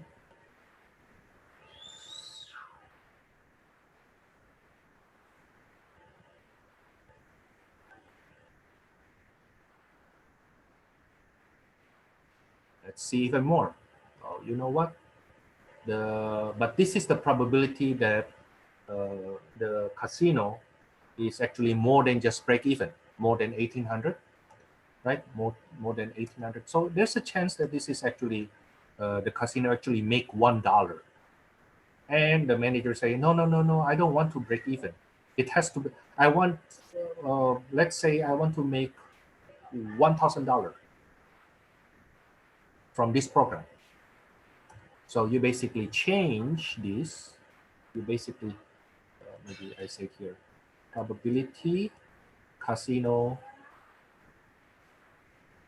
makes at least $1,000. Because the cost to run this requires some supervisors, and of course, if I were the manager, requires to pay for my salary also, not only the driver, the assistants, and then some staff at casino to help these passengers, players, right? Okay, they need to pay other people's salary also. So let's say that this program should make more, at least $1,000 on the top of that 1800. So total casino loss, total players loss.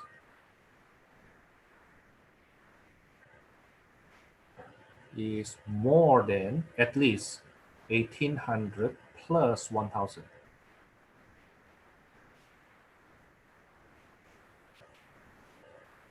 Okay, so that's the same to probability that x bar 40 is greater than 2,800 over 40. That's $70.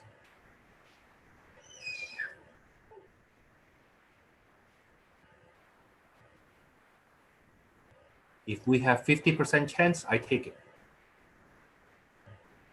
Okay, I'm for sure making money, right? For sure we make money. I want to see if we can make $1,000. What's the chance? Let's see. From casino's point of view, right? This will be normal CDF, $70, E99, 60, and this will be, this is surely less than 50%. This is surely less than 50%. What's the mean percent error with this score? How do I know? Because the mean is 60, right? You want 70 or above. So we know for sure this is less than 50%. It's less than 50%. Okay, but let's see what's the probability.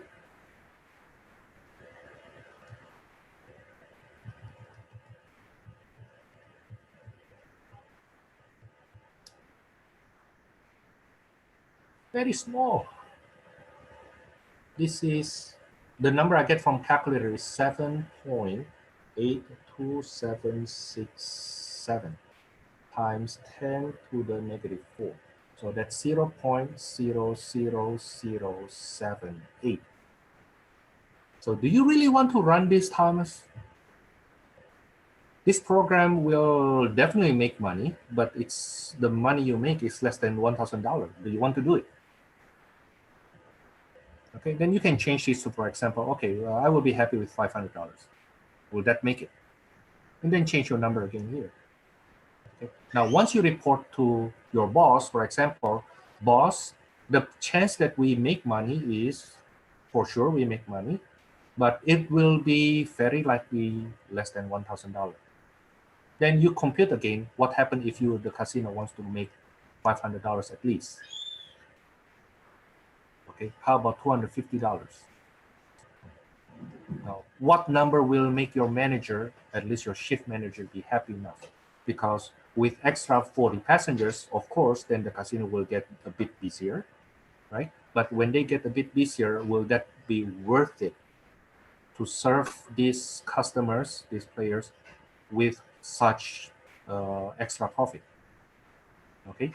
Now, once you can provide me as a manager, let's say I were your manager, provide me those numbers, then even if at the end I say, you know what, we cannot run this proposal, but you know you already become somebody who is valuable to your supervisor, to your boss, in providing the quantitative analysis.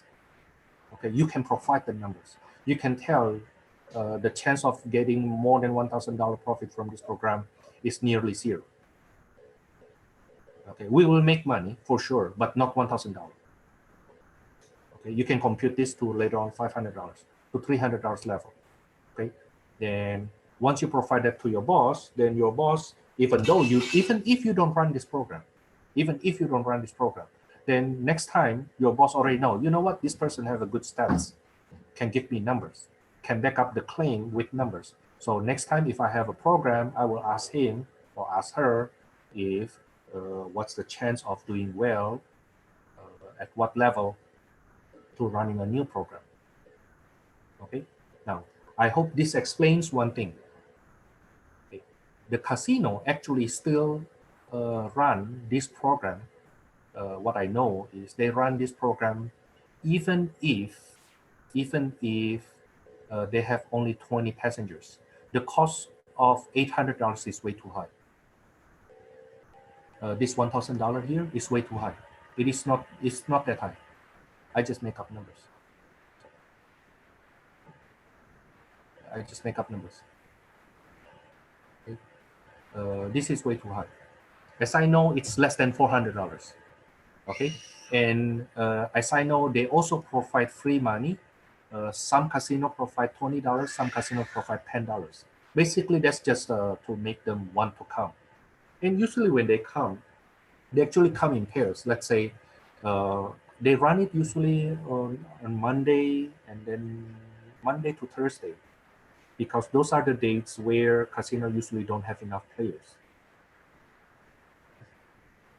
They don't have enough players, but they still have to open during normal time, right? Not during this pandemic. During normal time and Monday weekdays, they don't have enough customers, so they provide the bus, right?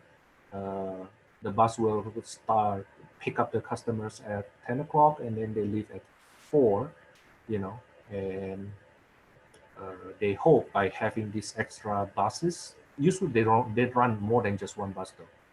Okay, every half an hour for the period of 2 hours, let's say, you know, and then they have enough customers. They end up getting elderlies who are not, they already retired, but they get bored at home. They get bored at home.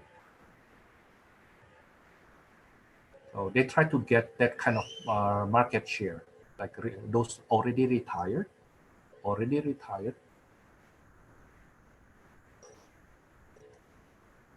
That's why during weekdays they get bored. Okay, so once you provide them this kind of program, then you actually bring them to casino. So Thomas, are you saying that they try to get retirees' monies? Wait, you know what? They do business. Okay, they do business. Their job is to make money for casino, regardless who is the quote-unquote victim. Okay, but at the same time, because of this phenomena, some people get the idea. No, I don't want my parents to go to casino, but of course I need to provide them some environment that they can have their activity. Otherwise, they may get uh, like my grandpa, my grandma. Okay, they are old already. You know, even my dad, my mom. Uh, my dad has cancer, so my dad actually look a lot. My grandpa, my grandma actually look a lot healthier than my dad. You know, but one thing we do to keep them not being forgetful is to make them active in their life. Okay, to make them active in their life. So the fact that if they don't have any activity, they end up going to casino is actually a consequence. Okay, now then some people get some idea. You know what? They need some activity. Okay, they need some activity. So let's create some senior center where they have gym, they have billiard. Is it the way you want it? Or here, I think in America they could call it pool. Okay, or they have some kind of like physical activity, like the one nearby my house. We have yoga, we have tai chi. Okay, they have reading for kids program, so they pull these seniors, and then they read for kids, usually in the library. Again, I'm talking about regular time. Okay, or the other activity. Sometimes they actually still go to casino. Okay, but at least by giving them extra activity, okay, they interact and socialize, then we try to prevent or at least postpone them for being forgetful. Okay, now of course this senior center will cost something, right? In my city, of course the city is the one paying for that from our tax. It costs something to run this though. Okay, and uh, one of the reasons is they try to prevent these retirees, one of them, okay, from going to casino too much, because casino actually grab the attention of these retirees. Now, all of this talk starts from where? Start from this. Okay. How we get to here? From here, central limit theorem. We talk about the turbo, right? That's where you start feeling, hey, you know what? This is actually applicable to life, right? And how people try to make money from the situation. Right? And going back further, it's basically central limit theorem. A very, very far application of central limit theorem. Okay, I will stop here. Let's see, your suggested homework should be the odd numbers from 6.4. Suggested homework, odd numbers from 6.4. Okay, now what I will do next week,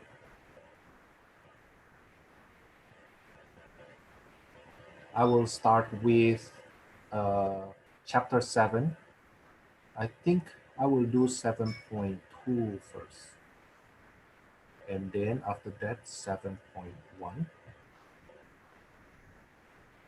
And then 7.3.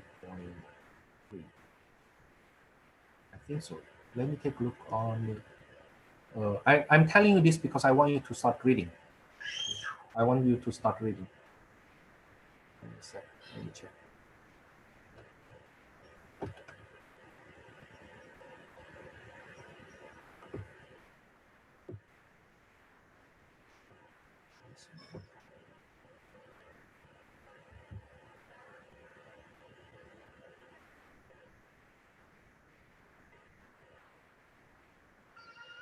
The newer edition has some difference with the one I usually use. In the past, I used the 10th edition in my class.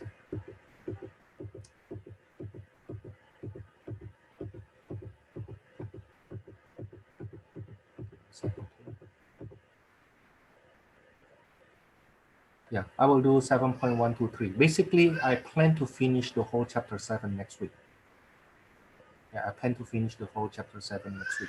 Okay, but maybe I ask you this then. I ask you to I prefer to watch my lecture video actually.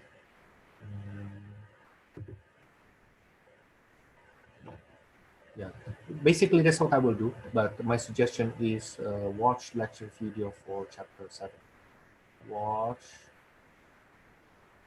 lecture video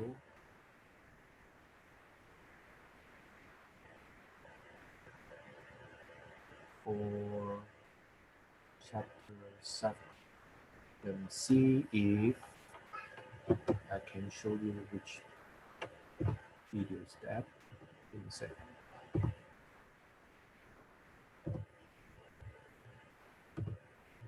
Go to YouTube.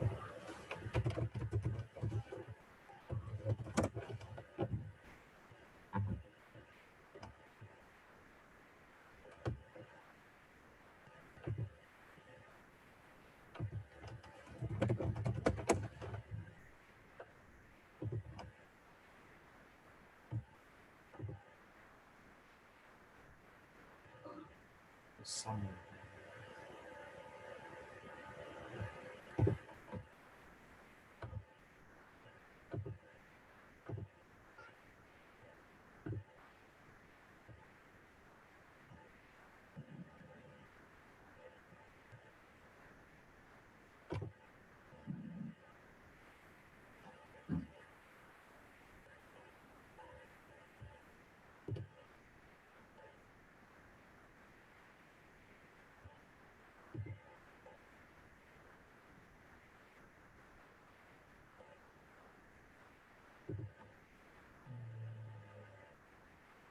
There should be something between this 7.9 to 7.14. There must be something there. I will look for the video. Yeah, I will look for the video. But something in between. But you can watch this also. Yeah, let me stop this. I will post the link on our discussion of the day today. Okay. Yeah, that's for today. All right, thank you.